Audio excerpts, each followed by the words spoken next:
안녕하십니까. 한의학 입문 강의를 맡은 한의사 이한영입니다. 반갑습니다.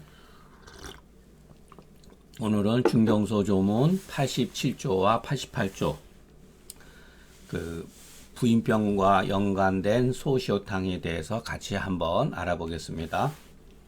자, 부인, 중풍 이렇게 앞에 모두의 부인이라고 먼저 천재 조건이 있지만 반드시 부인에 국한할 필요는 없습니다.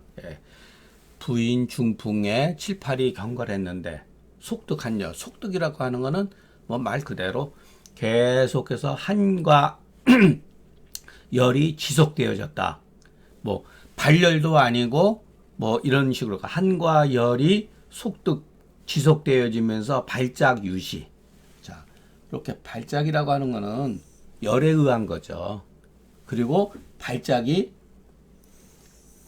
때때로 발생이 되어졌다. 이 말은 결국은 왕래 한열과 유사한 표현이죠. 어떻게 보면 왕래 한열을 이런 식으로 표현할 수가 있다는 거죠.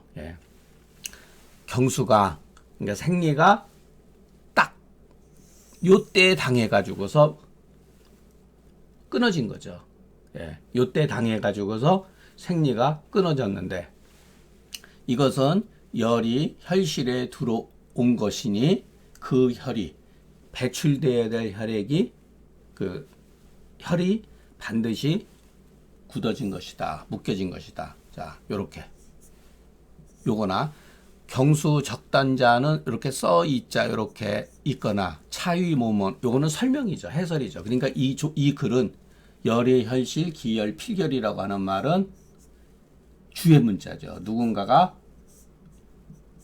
풀이해 놓은 건데 주의 문자라 하더라도 어떤 경우는 병명이라든가 무슨 예죠. 이것은 병리기죠. 병리. 요즘 말로 하면 병리기전이죠. 병리기전. 병리기전. 우리가 보면 알 수가 있잖아요. 설명이잖아요. 그러니까 예전 사람들도 어떠한 현상, 왜 생리가 갑자기 끊어졌을까? 계속 잘 진행되어 왔던 생리가 왜 어느 순간에 갑자기 끊어졌을까? 이거에 대해서 궁금했을 거 아니에요. 그 궁금증에 대한 나름대로 어떠한 해석이죠. 자, 그런데 왜 이와 같은 해석을 내렸을까? 원인은 하나밖에 없거든요. 열이거든요, 열. 근데 굳이 열이 혈실에 들어왔다. 이것은 추론이지, 추정이지, 이렇게 추측하는 것이지 반드시 이와 같이 이렇게 결정 지을 수 없다는 거예요. 다만 이와 같은 열에 의해서 어떠한 원인에 의해서 이렇게 된 것이 아니겠는가라고 그 당시 사람들이 생각을 했다는 것을 우리가 알 수가 있죠. 고로 학상 같은 것이 학상같이 그러니까 이 발작 유시하면 소시오탕으로 처리하라. 그러니까 왕래 항열로 인해서 발작하는 것이 마치 오들오들 떠는 것 같은 것이 나타난다는 거예요. 그러나 이것을 원래 우리가 증상만 가지고서 교정을 해서 본다면 부인, 중풍, 7, 8일에 속독한열, 사여학상 이렇게 하는 게 맞죠. 이렇게 속독한열로 인해서 학상과 같이 나타났다.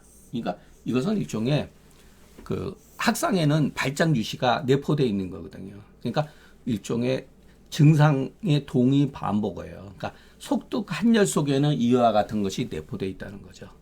그러면서 경수가 생리가 때 맞춰서 끊어진 경우는 소시오탕으로 치료하면 된다. 이 문제에 대해서 우리가 한번 다시 검토해 보겠습니다. 부인이 월경 주기에 우연히 외감에 풍과 한해에 노출되어 가지고서 생리가 때 맞춰서 끊어진 경우는 자, 앞서서는 차위 이렇게 있잖아요. 이렇게 써 있지 않아도 돼요. 열이 혈실 때문이니 열이 혈실 때문이라 일세라 이렇게 똑같은 표현이에요. 이로 인해 가지고 열이 혈실로서 이로 인해서 그러니까 어열이 상충으로 어열이 상충하는 거죠. 어열이 상충하면은 마치 학상과 같이 학산 같은 것이 발작하면서 때때로 발작하면서 흡사 이런 것은 왕래 한열의 그 증상과 유사하니 소쇼탕으로 이와 같은 경우는 치료하면 좋다.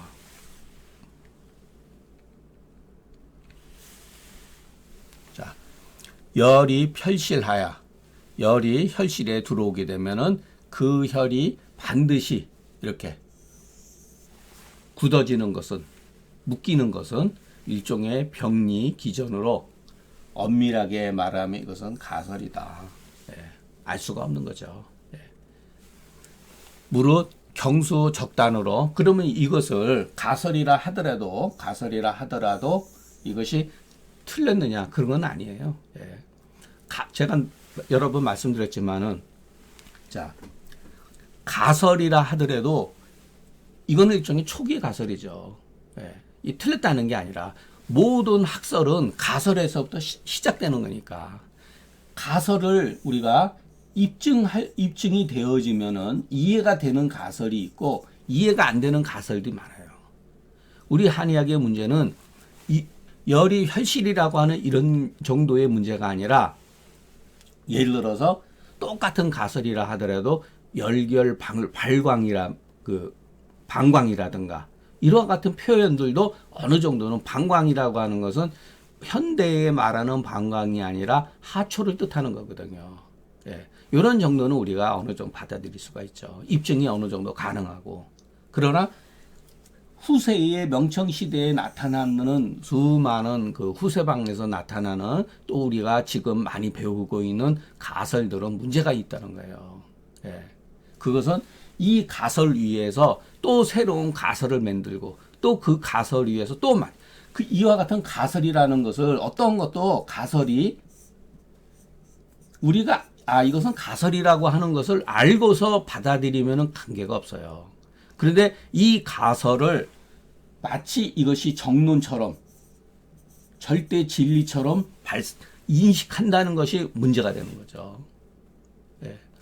표현 방법은 언제든지 상황에 따라서 시대에 따라서 변할 수가 있는 거죠. 예. 이와 같은 해석, 이 가설들이 굉장히 많다는 거예요.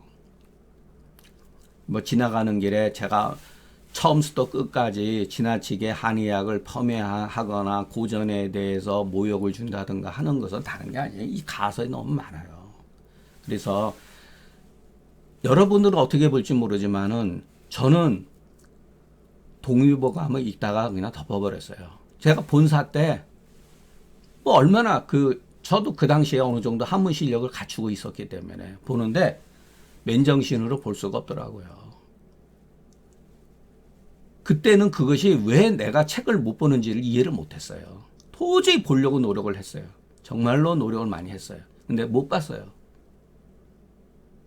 나중에 그것은 읽을 수 없는 글들이 너무 많다는 것을 이해를 한 거예요. 제가 상한론 공부를 많이 했느냐? 결코 저는 사실 상한론 평생에 많이 읽지를 않은 사람이에요. 예. 한의학 자체를 그렇게 공부를 많이 하는 사람이 아니에요. 처방도 여러 번 훨씬 모르고 책도 그다지 많이 읽지는 않았어요. 저는 워낙 문학을 좋아해가지고 한문학 공부를 많이 한 편이지 한의학은 거의 공부를 하지 않았습니다. 사실은. 그러니까 저한테 어떠한 글에 대한 해석학 이런 것만 저한테 관심을 기울이고 들을 만한 것이지 제 자신이 많은 책을 읽었다고 생각하실 필요는 없어요. 물론 제가 읽은 것은 경학전서는 젊었을 때 많이 읽었죠. 그것도 나중에 다 버려버리고 예.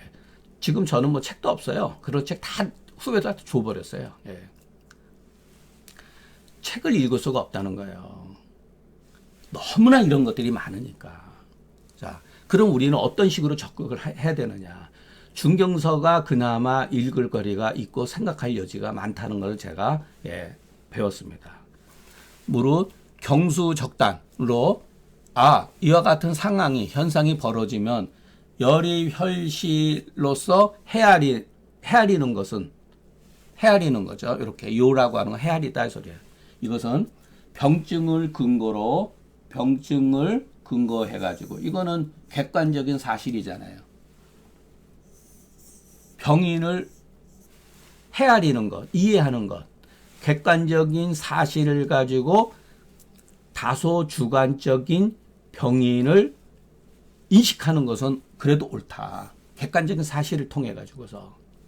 그러나 열이 혈실이라고 어떠한 근거도 없이 열이 혈실이라고 하는 이와 같은 추정적인 개념으로서 이것이 경수적단한 것으로 이렇게 여기는 것, 단정하는 것은 가설로서 병증을 단정하는 것이니 반드시 옳다고 할 수가 없다. 네. 그러니까 우리가 제가 계속 말씀드리는 게 증거를 통해서 병인을 추론하는 것은 옳다. 왜냐하면 중경서가 그렇게 돼 있잖아요. 견병지언이라고 돼 있잖아요. 바로 이런 거거든요. 네. 근데 우리는 그를 거꾸로 보는 경우가 너무 많다. 답을 먼저 알고 이것이 답이라고 할 수는 없어도 병리가 일단 병인이면서 병리가 답이잖아요. 예. 병인, 그러니까 이거를 보고서 이 사람 열이 혈실해서 생리가 지금 불순하고 끊어진 거구나 이렇게 단정하면 안 된다는 거예요. 자그마한 차이예요. 해석이라고 하는 거는 과거의 해석이 전적으로 틀렸다고 하는 게 아니라 조그만한 발상을 우리가 바꿔야 된다는 거예요. 근거에 의해서 하자는 거죠. 예. 자, 이 열이 혈실의 병인 문자가 종종, 간혹 이런 소리죠. 예. 우리가 종종 뭐 나타난다 뭐 이런 말을 하잖아요. 예.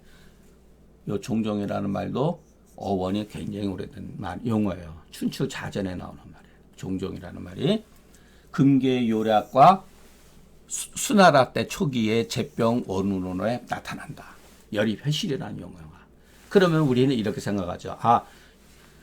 금계요략과 제병 원운으로는 중경서의 열이 혈실이라는 용어를 답습했다라고 우리가 볼 수가 있죠. 왜냐하면 역사적인 상황이 그렇게 되니까. 저는 그거에 대해서 아니다.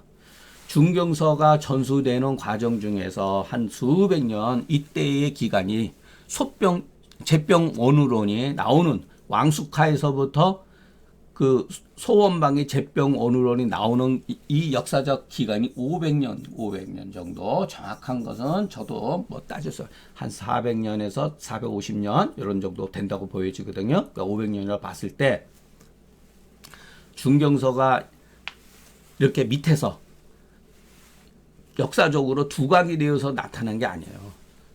밑바닥에서 이렇게 사람들 손을 통해 가지고 필사로 해가지고 이게 전수가 됐다는 거예요. 그러면서 이와 같은 개념이 병리의 개념이 이 과정 중에 나타나 가지고 중경서라든가 금계요략이라든가 제병원론에 영향을 들어갔다는 거예요. 이와 같은 개념들이.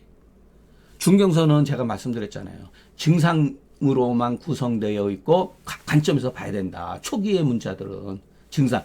이와 같은 경우는 누군가가 보완해 놓은 거예요. 그래서 중경서에는 위탁, 찬입, 참보, 전도, 전삭 이런 게 돼 있다고 그랬잖아요. 이게 일종의 위탁 문자예요. 거짓, 가짜를 살짝 사실처럼 집어넣은 거예요. 위탁 문자. 그래서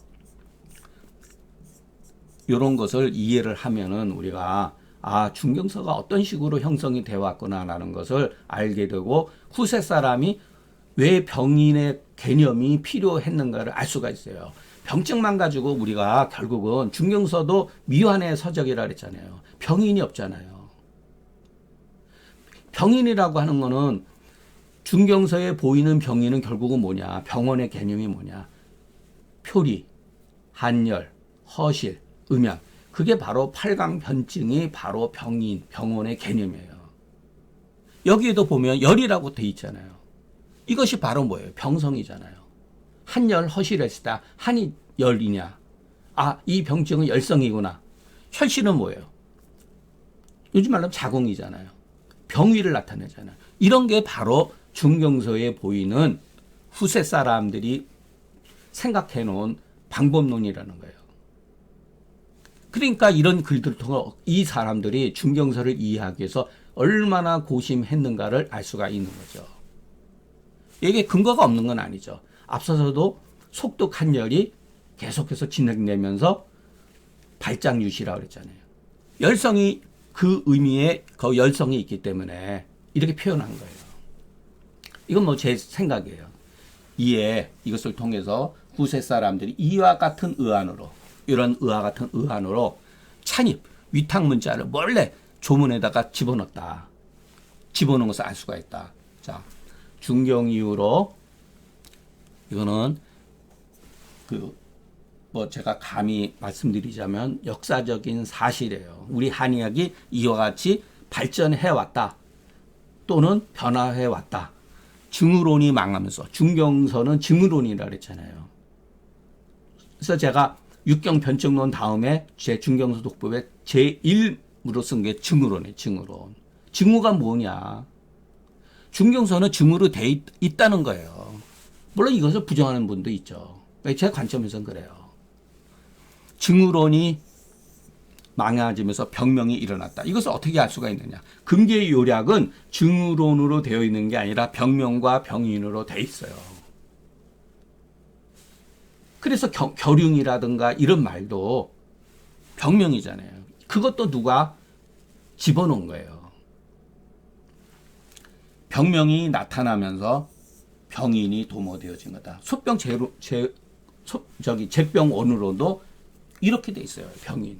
앞에 병인이 있고 병인이라든가 병명이 있고 거기에 대한 증상이 쭉 있어요. 물론 여기는 처방은 물론 없죠. 여기에는. 그래서 이 구조를 이해를 하셔야 돼요. 자, 이것이 왜 문제가 되느냐. 자, 한의학이 망했다고 하는 것은 증후론이 망했다는 거예요. 그러면서 처방이 병명이 막 나타나잖아요. 우리가 뭐 동의보감을 보면은 동의보감에 두통문, 무슨 문 이렇게 소화문, 부인과문 많은 어떠한 이렇게 분류가 돼 있잖아요. 많은 분류. 많은 명칭과 병인과 분류가 돼 있잖아요. 그러면은 그 두통문에 있어서도 또 처방이 또 무수히 나타나요.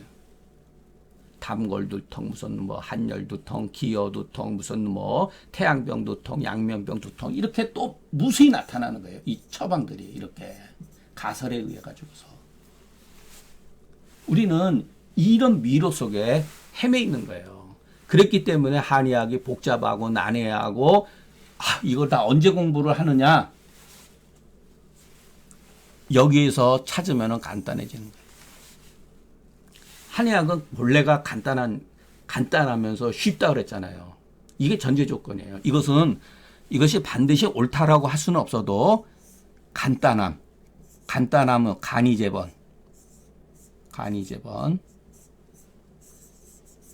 간단함으로써 번잡한 것을 제어한다. 이것이 고대 중국뿐만 아니라 고대 사람이 가지고 있는 이상적인 사고방식이에요.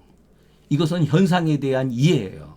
이 현상이 복잡한 것 같지만은 알고 보면 간단한 몇 개의 원리로서 이 현상이 벌어진다는 거예요. 그런데 우리는 수많은 현상에 대해서 현혹되어졌기 때문에 이름과 제일 무서운 게 이름이죠. 전부 다 이름이죠. 이름. 우리들 의식을 지배하고 있는 게 뭐냐면 원리가 아니라 수많은 현상에 대한 이름이에요. 이 이름을 가장 단순한 원리로서 이해를 해야지만이 이와 같은 현상에서 이해를 하는 거예요.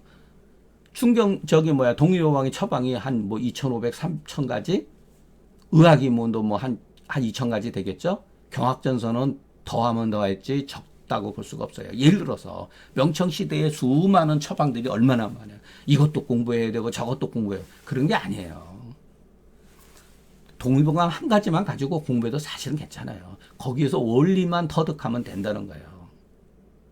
그래서 제가 누차 말씀드렸잖아요. 일본 고방가도 그런 표현을 했고 주역에 나온 말인데 이니신지하고 그냥 한글로 쓸게요. 이니신지 총류의 장지 이와 같은 말을 제가 독법에서 총류의 장지 이런 말이 있는데 이런 거 인터넷에서 조사해 보세요. 이게 주역 개사편에 나온 거예요. 잡아 당기고 늘리고 비슷한 류끼리 부딪혀 가지고서 확장시키면 이런 게 원리를 확장시키는 것. 뭐 제가 건방지게 말씀드리자면 예를 들어서 1 더하기 뭐 1은 2다. 그러면 이거를 알면은 2 더하기 3은 5라고 하는 것을 그냥 알잖아요. 근데 우리가 지금 공부하는 방식은 뭐냐면은 1 더하기 1에서 100 더하기 100은 200. 이걸 하나하나 다 지금 알려고 하는 거하고 똑같은 거예요. 그게 굉장히 복잡하죠. 숫자가 얼마나 많아요. 중경서는 처방도 몇 개 안 된다 그랬잖아요. 조문도 굉장히 간단하고. 그러니까 우리가 이 개념을 이해를 하면서 여러분들이 뭐 후세방이 됐든 뭐가 됐든 보고 고방을 근거로 해서 인이신자고 총리의 장지하게 되면은 이 처방을 쓴 사람의 의도를 어느 정도는 이해를 할 수가 있다는 거예요. 예. 자, 소시오탕 앞에 조문과 다르게 부인이 상안 한열에 경수가 계속 진행이 돼요. 내가 외감에 부인이 외감에 노출된 상태에서 생리가 온 거예요. 생리가 계속해서 마침내 왔는데 낮에는 정신이 멀쩡했다가 저녁 때만 되면은 서머증이 나타나고 서머증이 나타나서 귀신을 본 것 같아. 서머와 여경 귀신이라고 하는 것은 동의 반복어예요. 일종의 서머증에 이와 같은 증상이 있는 거예요. 다소 그 혼수 상태 가지고 선망해가지고 헛소리를 한다든가 이런 거예요. 이것은 열이 혈실이니 여기도 똑같이 돼 있죠. 여기서부터 여기까지는 다 해설이죠. 이것은 열이 혈실이니 열이 혈실에 들어와서 온 것이니 위기와 상이초를 범하지 않게 해서 위기와 상이초 범하지 않게 하면 반드시 낫는다. 이것도 일종의 병리기전이죠. 소시오탕에 대한 또한 양리기전이 될 수도 있고 그러니까 소시오탕을 쓰면 이와 같은 것이 치료가 된다는 거죠. 자, 부인 상한 발열 경수 정례 주인 명료 모즉 서모 여경 귀상자 소시오탕 쓴다. 이런 것은 빼놓고 글을 봐야 된다는 거예요. 자, 부인이 중풍이나 상한에 경수가 생리가 궁극적으로 이로 인해서 이거죠. 외감에 노출되어 가지고 생리가 멈춘 경우는 발작, 학상, 발작 유시. 똑같은 반복어죠. 학상, 발작 유시하고 그러니까 발작 유시가 바로 학상이에요. 학상이라고 하는 하루 종일 그러는 게 아니라 이렇게 하루에 몇 차례씩 나타나는 거. 좋아졌다가 나빠졌다가. 그러니까 우리가 계지 마왕 각반탕에서도 학상이 있잖아요. 그때는 병의 뿌리가 표 위에 있는 거고 이것은 바로 반표발리에 있는 거죠. 그러니까 학상이라 하더라도 상황에 따라서 병위에 따라서 병성에 따라서 병독에 따라서 다르다는 거예요. 심하면은 조혈에 의해서 승기탕에도 학상이 나타날 수가 있어요. 이게 꼭 말라리아에 의해서 나타나는 것이 아니라 이와 같이 표현을 한 거죠. 정례자는 경수가 이렇게 마침내 끊어진 자는 이와 같고 그래도 생리가 계속 유지되는 경우는 낮에는 정신이 멀쩡했다가 저녁 때는 서모하고 이렇게 헛소리를 하는 경우는 열입혈실에 하니 열입혈실이라고 하는 하나의 병인에 대해서 병인은 일종의 하나 여기서는 하나죠. 열입혈실이라고 하는 병인의 똑같은 병인의 어떤 경우는 신체로 발작을 나타나고 이렇게 학상이 발작 나타나고 어떤 경우는 정신이 혼몽해진다. 정신이 혼몽해는 헛소리하는 거죠. 이거는 신체적으로 나타나고 이거는 정서적 불안장애를 나타내는 거죠. 나타나나 중경의 문자는 다만 특징만을 근거를 하고 간략하게 쓰는 걸 좋아해요. 이게 중경서는 반복적인 거 싫어해요. 그래서 중복되게 쓰는 것을 좋아하지 않기 때문에 이것을 호문으로 볼지라도 틀린 것은 아니다. 경수가 끊어졌던 끊어지지 않았던 학상이 나타났던 서머증과 선망증이 나타났던 그와 같은 것은 다 동일선상에서 보는 것이 좋다. 이게 호문이에요. 바꿔서 봐라. 바꿔서 봐도 상관이 없다. 중경서는. 예. 틀린 것은 아니나 그러나 어느 정도는 모든 병에 중경서에 보면은 하혈해야 되는데 하혈하지 않는 경우는 하혈하면은 병증이 해소가 되어지니 경수가 때 맞춰서 오는 그래도 나타나는 그와 같은 나타나면서 발생하는 병증들은 생리가 불순해서 나타나는 그와 같은 상황의 병증보다는 심하지 않기 때문에 발작에까지는 이르지 못한 것이다. 이렇게 해석해도 됩니다. 본래의 뜻은 이렇게 나타났지만 호문으로 봐도 무방하다. 예전에 제가 어떤 분이 부인 중년의 부인인데 그 중풍이 걸렸다 그래서 왕진 좀 해달라 그래서 아주 오래된 전이에요. 가서 보니까 중풍이 아니라 헛소리하고 뭐 여기 나타난 조문 그대로 있더라고요. 그래서 소시어탕을 썼어요. 그러니까 치료가 뭐 그때 당시 뭐 많이 쓴 것도 아니고 10첩 정도 썼는데 치료가 됐어요. 그러니까 이것은 우리가 선망했을 때 헛소리하거나 그랬을 때 우리가 환자의 증상에 뭐 놀랄 필요도 없어요. 어떠한 아무리 극증이라 하더라도 심한 병증이라 하더라도 그 병성과 병독과 병인은 간결한 거예요. 거기에 맞춰서 일단 시도해 보면 된다.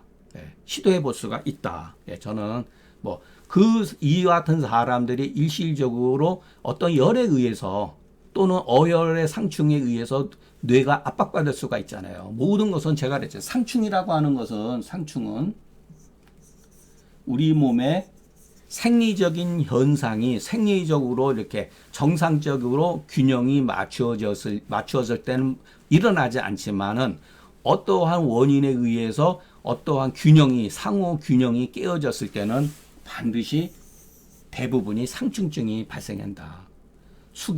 기가 상충하다든지 수가 상충한다든지 담음이 상충하다든지 조혈이 상충하다든지 어혈이 상충할 수가 있다는 거예요.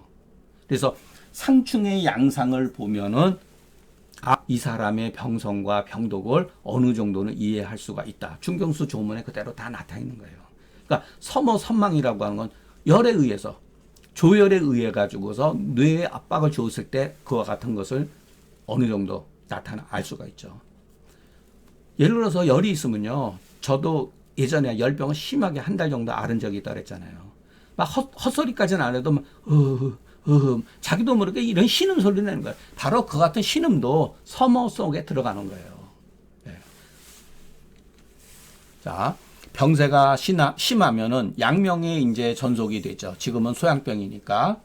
그러면은 어떤 양명이라고 하는 건 뭐냐? 위중이 건조되어지는 상황이다. 그렇기 때문에 미연의 소시오탕으로 치료해서 위기가 아이고 이거 또 끊어지네. 나 이거 참 이러지. 참.